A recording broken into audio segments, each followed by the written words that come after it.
नमस्कार, मी अमित गद्रे. महाराष्ट्र विशेषमध्ये सगळ्यांचं स्वागत. या बुलेटिनमध्ये तुमच्या आमच्या उपयोगी बातम्या, विशेष सरकारी योजना आणि महाराष्ट्राच्या इतरही महत्त्वाच्या घडामोडींचा आढावा घेऊया. सगळ्यात पहिली बातमी मराठा आरक्षणासंदर्भातली.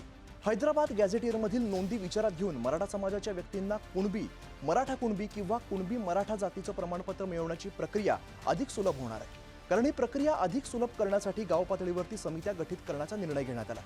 गाव पातळीवरती गठीत समितीमध्ये ग्राम महसूल अधिकारी, ग्रामपंचायत अधिकारी, सहाय्यक कृषी अधिकारी यांचा समावेश करण्यात आलेला आहे.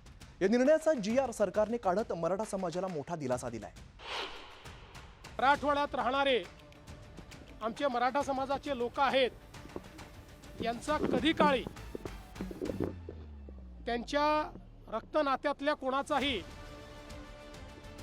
कुणबी म्हणून उल्लेख झाला असेल तर त्यांना आपल्याला नियमाने ते सर्टिफिकेट देता येतं आणि तो GR देखील इश्यू झालेला आहे. आणि त्यासोबत इतरही काही अनुषंगिक मागण्या होत्या, त्या सगळ्या मागण्या मंत्रिमंडळ उपसमितीने त्या ठिकाणी मान्य केल्या आहेत. प्रमाणपत्र देण्याची जी प्रक्रिया आहे, नियम 2012 यामध्ये जे काही गृह चौकशी म्हणजे चौकशी करणं त्याचं यासाठी त्रिसदस्यीय देखील समिती आपण गठीत केली. त्या अगदी बॉटम लेवलला, अगदी खालच्या पातळीवर ग्राम महसूल अधिकारी, ग्रामपंचायत अधिकारी आणि सहाय्यक कृषी अधिकारी अशी त्रिसदस्यीय कमिटी गठीत केली.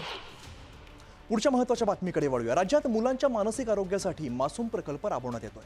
बालसंगोपन संस्थांमध्ये राहणाऱ्या समस्याग्रस्त आणि अल्पवयीन मुलांना मानसिक समुपदेशन करण्यासाठी महिला व बालविकास विभागाच्या माध्यमातून आदित्य बिर्ला एज्युकेशन ट्रस्टच्या एम्पॉवर संस्थेच्या उपक्रमामार्फत हा प्रकल्प राबवला जातोय. तर मुख्यमंत्री देवेंद्र फडणवीस यांच्या या निर्णयामुळे आतापर्यंत 3,337 मुलांना लाभ झालाय.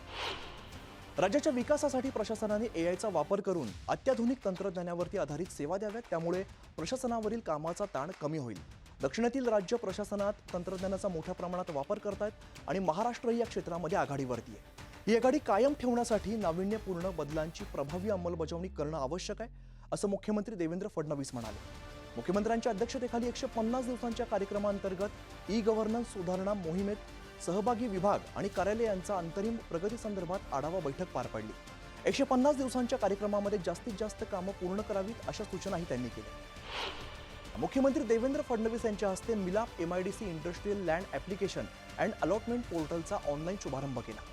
औद्योगिक, व्यावसायिक आणि निवासी भूखंडाचं वाटप सुलभ करण्यासाठी, आर्थिक वाढीला चालना देण्यासाठी आणि गुंतवणूकदारांना आकर्षित करण्यासाठी मिलाप काम करतात.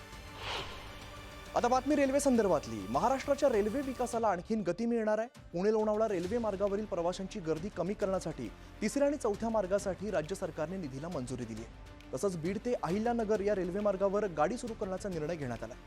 अजित पवार यांनी बीड ते परळी वैजनाथ या रेल्वे मार्गातील भूसंपादनाचे प्रलंबित प्रश्न तातडीने मार्गी लावण्याचे निर्देश दिले. उपमुख्यमंत्री अजित पवार यांनी 2 महत्त्वाचे निर्णय घेतलेत. या दोन्ही निर्णयांमुळे राज्याच्या रेल्वे पायाभूत सुविधांमध्ये मोठी वाढ होणार आहे. जिल्हा विकास व नियोजन समितीच्या निधीमधून आरोग्य, शिक्षण, स्वच्छता व पाणी पुरवठा आणि सुरक्षेची कामं करण्यात येतील, अशी माहिती महसूल मंत्री आणि अमरावतीचे पालकमंत्री चंद्रशेखर बावनकुळे यांनी दिली आहे. विकसित भारताचं ध्येय ठरवण्यात आलेलं असून त्यानुसार जिल्ह्याच्या विकासाचं ध्येय आणि त्यानुसार जिल्ह्यात कामं करण्यात येणार आहे. जिल्ह्यातील अधिकाऱ्यांना दौरा करून त्यांचं विकासाचं व्हिजन जाणून घेण्यात येणार असल्याचंही पालकमंत्री बावनकुळे यांनी सांगितलेलं आहे. आता बातमी नांदेड जिल्ह्यातून. नांदेड जिल्ह्यामध्ये गेल्या 2 दिवसात झालेल्या अतिवृष्टीमुळे मोठं नुकसान झालं. या नुकसानाचे प्रशासनाने तात्काळ पंचनामे पूर्ण करून अहवाल शासनाकडे सादर करावा, जेणेकरून नुकसानग्रस्तांना तातडीने नुकसान भरपाई देण्यात येईल, असं पालकमंत्री अतुल सावे यांनी सांगितलं. कृषी, आरोग्य, जलसिंचन, बांधकाम, पशुसंवर्धन, विद्युत, महानगरपालिका विभागांच्या अधिकाऱ्यांकडून जिल्ह्यातील परिस्थितीविषयी माहिती जाणून घेऊन सर्व यंत्रणांना सतर्क राहण्याच्या सूचना त्यांनी केल्या. महाराष्ट्रात गुंतवणुकीचा ओघ सुरू असून राज्यामध्ये सरकारने 17 सामंजस्य करार केलेले आहेत. या कराराची किंमत 34,000 कोटी असून यामुळे राज्यामध्ये जवळपास 33,000 रोजगाराच्या संधी निर्माण होणार आहेत. या गुंतवणुकीमध्ये इलेक्ट्रॉनिक्स, पोलाद, सोलार, इलेक्ट्रिक बसेस, ट्रक्स, संरक्षण तसंच संबंधित क्षेत्रांचा समावेश असणार आहे. त्यामुळे उत्तर महाराष्ट्र, पुणे, विदर्भ आणि कोकणात या सर्व भागांमध्ये उद्योग उभारणीच्या नवीन संधी उपलब्ध होणार आहेत. महाराष्ट्र विशेष या बुलेटिनमध्ये इथेच थांबतोय. पाहत राहा न्यूज 18 लोकमत.